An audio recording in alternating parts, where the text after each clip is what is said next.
Yo, what's up, everybody? It's your boy, the Kryptonian, saying here, bringing you a review for One Piece Chapter 105. Yo, Luffy, what the fuck, man?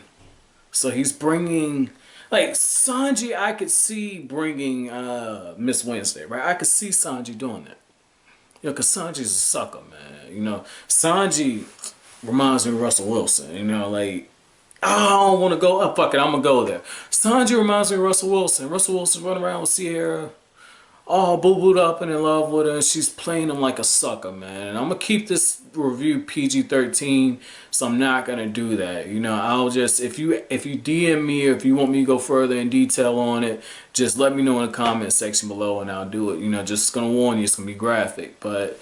I could see, again, this is some sucker shit. So I could see Sanji doing this. But Luffy saying, hey, you guys can come with us. What the fuck are you thinking? Like, and I could kind of see where Luffy's coming from on that because, Luffy's just, badass. If they get out of line, Luffy's going to handle them, so no problems whatsoever. So just to backtrack a little bit, on the cover story, so apparently Morgan is alone. And I'm so hoping, again, I know One Piece, they don't kill people. I'm hoping he killed that little arrogant shit. I don't like him. I can't stand him. I'm hoping he just killed him and we find that dude floating up the sea somewhere. I almost said the river. Just floating up the sea somewhere. I hope that he's dead. I can't stand the dude, man. So anyway, man, so this chapter, when it opens up, we have Usopp being shafted by Zoro. Zoro is just sleeping, catching Z's, man. Not doing anything. And you got not Sanji, you have Usopp saying, I'm not the ship's carpenter, man. I need some help right now. And Zoro's just knocked the hell out, man. And this is what I'm kind of wondering, though, right? Because I know Zoro was pretty banged up at the end of the last arc with the Arlong Park, and he did get stitched up and everything, but at the same time I'm wondering if he's still recovering. And it would make sense because they are on board with a physician, so I don't know if that's Oda's way of saying Zoro is getting back to full health. And then again, the dude could just like taking naps, but even when he just flat out took a nap and everything during the Arlong Park, I think that was more of him trying to regain his strength. So, I've kind of kept my eye on that because if that's the case, it says a lot about Zoro as a person because this is the thing, like once you start training and you're just overly active, one of the things that people tend to forget is rest is just as important as training. Like when you train, there's three things to keep in mind. Muscles are made in the kitchen. It's what you put in your body that makes the body you want. Then it's the hard work, but if you're not getting enough rest, you're not going to make any gains. And just like a quick side note, man, if you look at my featured channels, I have this one channel called Saiyan Fitness, and if you look in the description on that, the whole idea was I was going to chronicle from the leg injury, from getting mad out of shape to getting back into shape. And I've decided I'm going to do that on this channel, and like I said, I'm waiting to hear back on something, and I'll go further into detail on that. But the thing is rest is very important. And so when you have Zoro resting and you have Nami, she's doing her thing, she's basically trying to figure out how the hell they're going to navigate the Grand Line once, she learns that, hey, the magnetic field out here is so crazy because all these islands are filled with, what the hell did he say they were filled with? They're filled with some type of mineral, man, and it's throwing off the magnetic fields. They're being thrown off because, let's see, right here. He's saying the many islands of the Grand Line have magnetic fields according to their own peculiar laws. Therefore, you must record the magnetic field that connects one island to another in the log posse, and then set sail to the next island. So it's kind of like a labyrinth, if you will.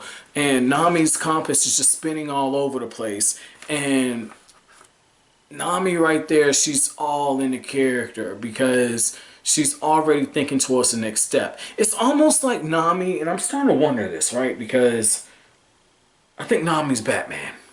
For real. Because Batman has a plan for everything, and Nami is making backup plans to backup plans with this. You know, like, oh, she breaks the log posse, but she gets, you know, the old man's log posse. So it's just like right there. You know, it's a backup plan to a backup plan. And just speaking of Nami, I thought it was pretty cool. You know, once again, Oda, he's mixing in humor before actually dropping bombshells.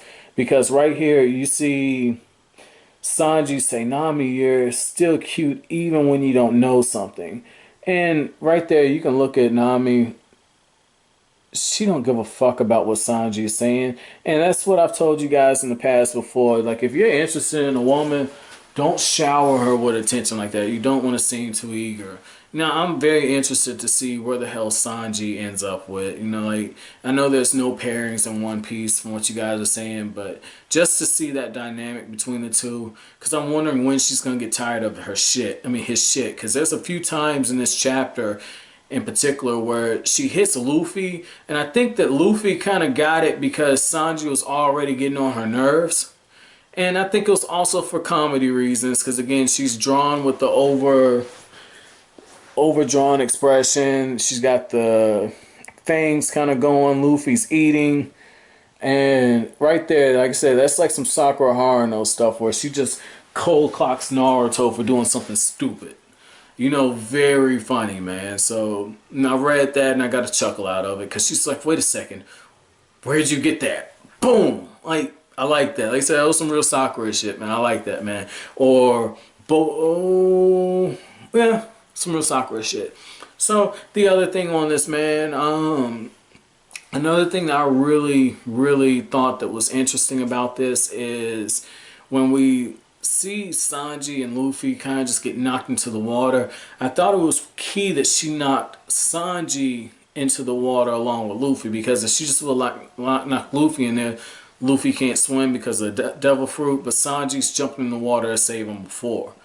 And he's done it more than once. So right there, you know, that's what I mean. Like, Oda is sticking to the laws of the universe that he's built. Very good writing, very key. But I want to focus on this ending because I've been responding to you guys' comments today, and or rather, well, today, but as at the time you guys seen this video, it should be Friday, so almost a week after I've responded to the comments. One of the things I noticed was after Crocus sees them off, you know, lets them leave, he tells Luffy, "Hey, man, are you sure you want to take these two? You know, once you set course, this is it. This is it. There's no changing. No changing of destination. If you take them back to their home place, that's it for you." And he says, that boy's got a remarkable energy about him, doesn't he? Roger. And he's referring to old man Roger. You know, Gold Roger. Like I said, I'm going to call him old man Roger. Because for me, older people, when it's a man, I say old man. But the thing is the parallels are there. And now I'm really wondering, because I had that little inkling before, was Luffy related to Roger in some type of way? Maybe like a grandson? If not a son, I would say a grandson, because he had to have died a while back, you know, because Shanks was on the Grand Line before that. And I got this thing about maybe Shanks is Luffy's father or somehow connected, and Shanks is a generation ahead, so Roger would have to be his grandfather. And the other thing is the island that nobody's made it to, that has to be where the One Piece is buried, you know. And it might be so obvious because, again, like, I know you guys like, oh, Oda doesn't write the obvious things, but the reason why plot twists are plot twists, because it's stuff you don't see coming, or also stuff that you thought was so obvious that it was just like, there's no way in hell that's it. And that's one of the things there. Like, I'm really wondering because nobody's gotten there. And maybe that's just the setup for like the final arc, or whatever the final arc for One Piece is going to be. That island is going to come back into play. Now that they're on the Grand Line and Luffy's got his mindset that he's going there, that's gotta have some type of importance. I don't know exactly what, but it's gotta have it. And there's only been one group of pirates that's ever made it. It's obviously referring to Gold Roger. So very interesting. But I'm really wondering where Oda's going to be taking this going forward, because we know that the Sea Otter was, I think carrying a message from Mystery Man number 9 and Miss Sunday's boss. And their whole thing, they want to get on the ship in order to steal back the log posse, or in this case, use the one that Nami got. But the thing is I don't know where Oda's going, and I'm enjoying it. This is kind of like when you're on a road trip and you make a wrong turn. You just go along for the ride at that point. Like, you're not driving the car, somebody else is driving. You're just along for it, And when things get bad, maybe you take the wheel, but at this point, I'm along for the ride. I've bought these, big ass Viz books, so if I was gonna drop it, I can't do it. I've already bought the big ass book, so I've got to read it. But the other thing, One Piece has cleared that 100 chapter benchmark for me. Like for me, my make or break for a series is about 50 chapters. I have to like it, and I have to not feel like it's a chore to keep reading, because I'm one of those people, like, when I start reading something, I have to know how it ends. But if very early on, and 50 chapters in a manga is very early. So if very early on I feel like it might be a little work, or it's getting a little predictable, I drop the series. And if in that 50 chapters I have that, but there have been enough flashes of brilliance in my opinion, then I give it up to 100 chapters.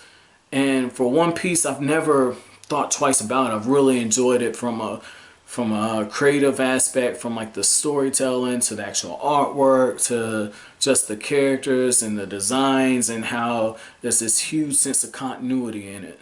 And just like in Fairy Tail, I had to take like the 50 chapter approach. Oh, maybe, and then take it to 100. And so it's the same thing. Only in this case, like, Oda's built up enough, rapport with me to where I'm just like, let's just go for it. Let's see where you're going with it on this, man. So that's overall, like I said, it was a fairly decent chapter. But my chapter question for you guys is going to be this. What were your thoughts on that final shot where you have him saying, could that be the bunch of pirates we've been waiting for all this time? That boy has a strange air about him. Hey, Roger, what were your thoughts on that? And what did you think about my theory that maybe Luffy is the grandson of Roger? Alright, well guys, that's it for this review. If you liked anything I had to say, as always, comment, rate, subscribe, share. I would greatly appreciate it. That's it. Thanks for watching, Kryptonians.